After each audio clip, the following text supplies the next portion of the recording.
La FRCA, le GDS, l'ARP et le CIRAD vous présentent Terre d'ici, spécial Rita Animal.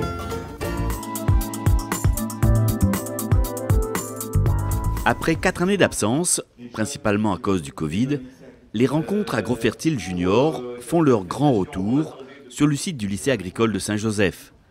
Organisé par les 3 réseaux d'innovation et de transfert agricole, le Rita Cannes, le Rita végétal, le Rita animal ainsi que leurs partenaires se sont surpassés à cette occasion pour présenter aux jeunes apprenants les différentes facettes du monde agricole réunionnais. L'idée bien sûr du point fort du Rita, c'est bien sûr le transfert, donc on pense bien sûr en priorité aux agriculteurs, aux éleveurs, aux techniciens, mais il ne faut pas oublier les apprenants, qui sont les jeunes, les futurs agriculteurs, futurs techniciens, conseillers agricoles. Donc c'est des journées pour leur montrer qu'est-ce qui se fait en termes d'innovation agricole, sur quoi les partenaires de la recherche, les partenaires des techniques travaillent. Donc là, on a réussi à fédérer 24 partenaires, 24 structures des Rita. Donc, ce qui est hyper intéressant sur différentes thématiques. Donc on retrouve très globalement tout ce qui est alimentation et fourrage, avec la RP mais aussi l'URCOPA. On a aussi tout un gros pôle santé et bien-être animal, avec le GDS, les filières aussi animales qui ont pu être présentes. Le bien-être animal en élevage s'appuie ainsi sur 5 libertés fondamentales que l'éleveur doit respecter. Il n'y a pas de charte proprement dite, mais donc ces 5 libertés sont les 5 libertés de base, aussi bien au niveau des exploitations, donc agricoles, toutes filières confondues, au niveau des transports d'animaux, donc de l'exploitation jusqu'à l'abattage, également au niveau de l'abattage au sein de la structure d'abattage même.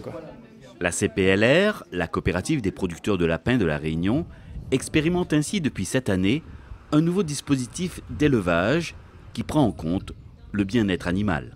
Donc du coup les lapins maintenant sont en parc et plus en cage, mais uniquement pour la partie engraissement. Pour la partie maternité, il n'y a pas de grand changement, à part un aménagement des cages un peu plus hautes avec une partie où la maman peut s'isoler de ses petits quand elle est fatiguée. Mais c'est plutôt pour la partie engraissement où avant ils étaient en cage entre 8 et 10, où maintenant ils sont entre 100 et 130 dans des grands parcs sur Caillebossy avec des mésalines où ils sont un peu plus libres de leur mouvement et c'est plus proche de leur comportement naturel. Nous apprenons des choses en plus comparé au cours, nous développons nos connaissances, parce qu'il peut y avoir nous demain matin. Comme là par exemple, en cours, on ne fait pas de lapin, rien, et là, un instant dédié à ça. Des élèves très intéressés par les ateliers présents et qui sont venus nombreux de toute l'île pour participer à ces agrofertiles. Il y a les maisons familiales et rurales, il y a le lycée agricole, mais pas que. Il y a aussi des établissements d'enseignement général qui sont venus. Ça leur permet de voir qu'en agriculture, ce n'est pas que la pioche, l'image du grattage du champ de canne, non. Dans l'agriculture, on a de la recherche, on se soucie de l'eau, on se soucie du sol, on se soucie des insectes, on se soucie des plantes, on se soucie des animaux et on se soucie du bien-être animal. Et pour ça, c'est pas inné, c'est de l'enseignement, c'est des connaissances, c'est des compétences qu'il faut avoir. Et c'est l'idée de leur montrer tout ça aujourd'hui aussi. Parce qu'effectivement, l'enseignement agricole, ce n'est pas un enseignement théorique, ce n'est pas un enseignement hors sol, c'est un enseignement qui se construit en lien avec les partenaires des filières professionnelles. Et donc, ils sont là aujourd'hui pour expliquer aux élèves l'état de l'art en matière d'agro-environnement en particulier, de recherche et d'expérimentation sur l'ensemble des filières animales du territoire. Durant 2 jours, les élèves de l'enseignement agricole ont pu découvrir de nombreux aspects de l'agriculture locale et notamment dans les filières animales, comme ici, avec les cabris.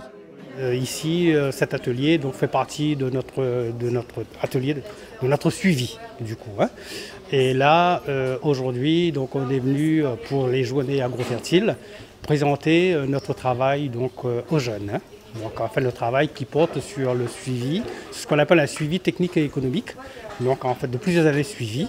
Et là donc on a déjà les résultats qu'on présente justement aux jeunes. Jean il va commencer le suivi depuis 2007, donc ça fait un peu plus de 15 ans. Moi je l'ai rejoint cette année.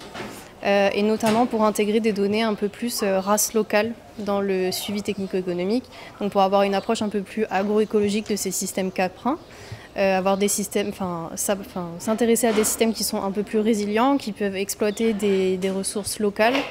Les races locales sont reconnues pour être des espèces un peu plus résistantes que des espèces croisées ou importées et donc exotiques à La Réunion.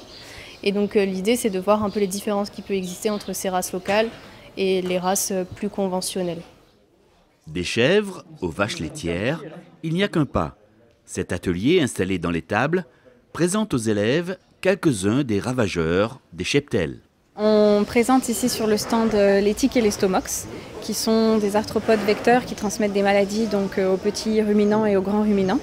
Et on présente du coup les impacts qu'ils ont dans les cheptels et puis la manière de lutter pour chacun des vecteurs dans les élevages.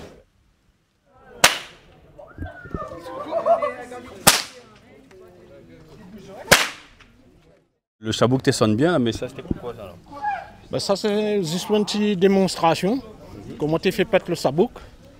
Longtemps nous nos parents prendre ça pour le bœuf. Ouais.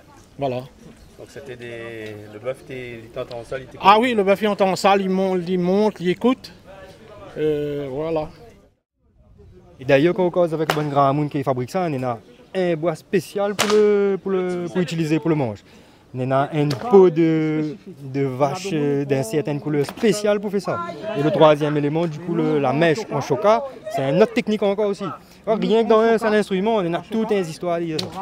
Et le bon spécialiste, c'est Ben Graham qui fabrique encore ça. Donc, d'où la nécessité, l'importance de ne pas perdre tout ce savoir-faire. Tout à fait. Tout à fait. Des fois, nous avons juste un animal, mais au fait des animaux, on a un métier. On a de l'artisanat, on a le dressage, on a tout ça en fin de compte. Les importants, tout ça là, il faut pas le perdre. Là, on voit le maître là. Ah oui, là, on voit le spécialiste.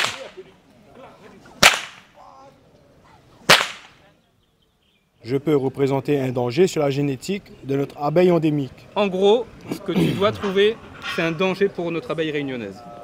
D'accord. C'est ça que ça signifie le premier indice. Je suis souvent importé de manière illégale. J'ai des caractéristiques différentes de l'Apis mellifera unicolore. Apis mellifera unicolore, c'est de l'abeille réunionnaise. Oui. Voilà, donc ce que l'on cherche, c'est proche, mais c'est un peu différent. C'est vrai qu'aujourd'hui, on est dans le cadre des agrofertiles juniors et l'idée, c'était d'avoir un format de communication un peu différent avec des ateliers plutôt ludiques parce qu'on le sait, il est toujours beaucoup plus facile d'apprendre en s'amusant. Et là, du coup, sur cet atelier, on avait un Konamaya, donc avec un participant les yeux bandés qui devait rechercher des objets auprès de ses camarades et deviner les 7 grandes menaces qui pèsent sur les abeilles, les pollinisateurs et la biodiversité en général.